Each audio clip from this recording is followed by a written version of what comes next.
Yeah.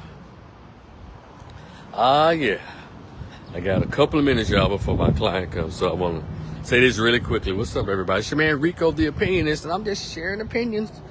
Hey, don't shoot the messenger, I guess. I am spreading an opinionated message, I guess. But anyway, it's your man, Rico the Opinionist. Like, share, and subscribe this YouTube channel, as well as this Facebook group, Rico the Opinionist. Like, share, and subscribe. And thank y'all for getting me to 300. I'm at like 303, and I really appreciate it. And I have other interviews so coming up. Thank you for checking out the interview I did. Mary Max was good. And pay attention to the description box. It has my short story, and it's only 50 pages, and it's in a PDF format. It's called The Greatest Pain Ever Felt, a conversation with the absent biological father who never wanted to be found. It's a pretty good story. That's what some folks told me. I know I put my heart, soul, and guts into it when I wrote it. So I hope you enjoy it. It's only $10, $sign Rico the Opinionist. Rico the Opinionist, or sometimes you put on there, you just put Rico Rivers. I think that pops up as well, if that's easier for you. Rico Rivers or Rico the Opinionist. But Tito, what's good, man? Okay, all right. It wants to buffer. They must want to hear this juicy opinion that I have. Shout out to the folks who handle the cell phone towers. But anyway, let me say it really quickly. All right, so the trash talker of the Memphis Grizzlies, along with his trash talker, Ja Morant. Well, Ja Morant is still there. Well, Dillon Brooks has been discontinued. Their relationship. Let me start over. The Memphis Grizzlies has terminated or discontinued their relationship with Dillon Brooks. And I read the reports. And it says there was a contract conflict about money, but also was thrown into the mix in these same reports. The trash talking. Yeah, something that people do. The same stuff that they tried to nail our girl Reese, basketball WNBA.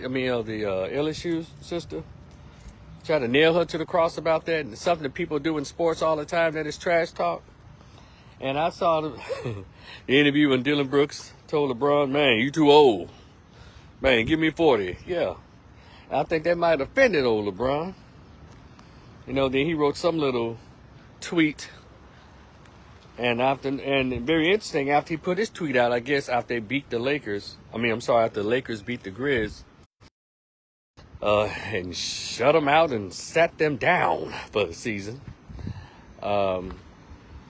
He put his little tweet up there. Now, everyone knows that LeBron James is a franchise player. He is the darling of the NBA. And he wields, as what I call king baby or head slave powers on that NBA plantation.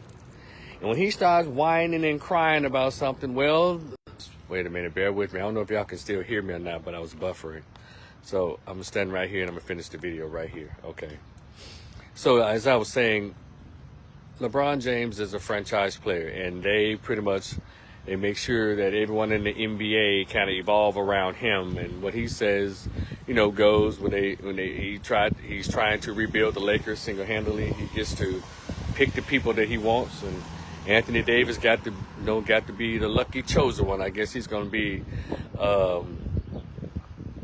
I guess like when Michael Jordan had his sidekick. I can't remember that guy's name. Let y'all know how into sports I'm in. I can't remember anybody's name. Well, I know his ex-wife is dating Michael Jordan's son, Scottie Pippen. There you go. 'Cause I deal in behaviors. So I'm not into the sports, but I'm dealing in behaviors. That's what I do for a living. I deal in behavior. And so, having said that, we all know, y'all know more than I know, that LeBron James is the top slave right now, top producing in the franchise of the NBA. So Dillon Brooks is just a little newbie, a little young guy talking trash. And so LeBron James put his little tweet out after they beat the Grizz. And so it was kind of cryptic, but I guess those who need to hear it understood what the tweet was saying. John Morant said, "Hey, I'm hey, Rhonda Mitchell. What's up? Jeffrey North, what's good?" John Morant was like, "Well, yeah, I said what I said. I'm just gonna deal with the consequences." No, he's just a stubborn young guy. Yeah, they moved old Dylan Brooks around. Now we don't know if he's gonna get picked up by another team, but I'm bringing this up because this is so familiar as relates to LeBron James when he starts whining about. And I don't want to say that he's a grown man with children and a wife. I just want to say when he expresses his discomfortability, the NBA listens. Now, do y'all remember Delonte West? Because I'm thinking about this, what came to mind. Dylan Brooks offended LeBron James, and LeBron James did a cryptic tweet, and all of a sudden there's no more Dylan Brooks on the Memphis Grizzlies.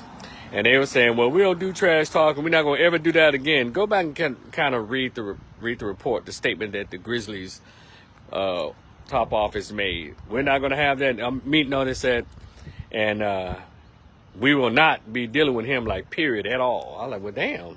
They act like he pushed the dude over down some rows of steps or something in the damn stadium. But do y'all remember when Delonte West and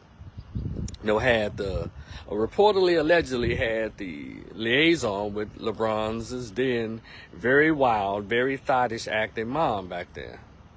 And so Delonte West was not only, I guess, removed from their team, the Cleveland Cavaliers at the time, but it's like he was removed damn near from life, because next thing we know, he has this most horrible case of bipolar disorder, and I think there's some schizophrenia. He's homeless, he's drug addicted, he's videos of him being beaten, and I mean, just really just ruined the guy's life for something that his mama did. LeBron James's mama volunteered to sleep with his teammate because she was wild like that. She was out there thotting around.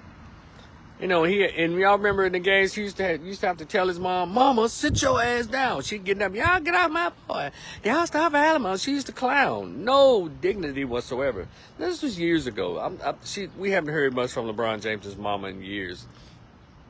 But in those beginning years of LeBron, boy, that honey was all over the place. And in the men's locker rooms, too.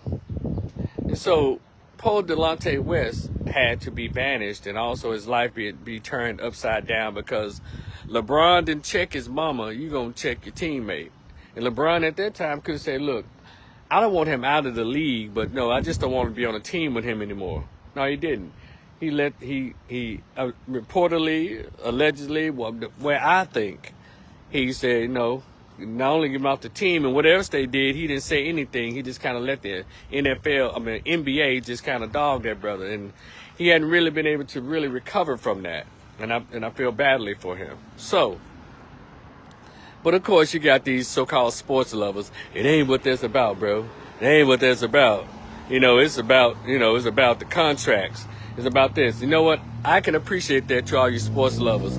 But y'all have to forgive me. I'm not a lover of sports like that. I actually think outside the box. I actually allow my brain to expand. And there's one thing about it. If you want to get in a conversation that never ends, talk with black men, just bring up sports. But you can't ever get these same Negroes who talking about, well, that wasn't it, man. It ain't that deep, bro, and all that. Y'all can't get damn one of these niggas to talk about why the hell you got heterosexual black men still voting for Democrat. You can't ever get one of these same niggas that are, I'm using the N-word because I'm talking about their behavior and the weakness of their spines. You can't get none of these Negroes that will hold you up in a sports bar, hold you up in a barbershop, hold you up in a barbershop parking lot, and everything else running their mouth. They'll never shut the fuck up when they're talking about sports. But when you start talking about the politics, and most importantly, start talking about standing up politically, educationally, and legally for black men, you can't get these Negroes to whistle.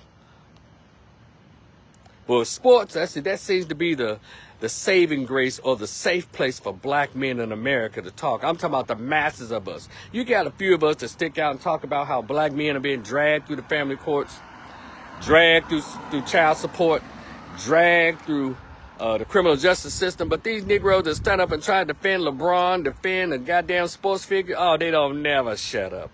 That's why I don't really have that much respect when I hear a Negro running his mouth about some damn sports, but I can't engage him in any type of,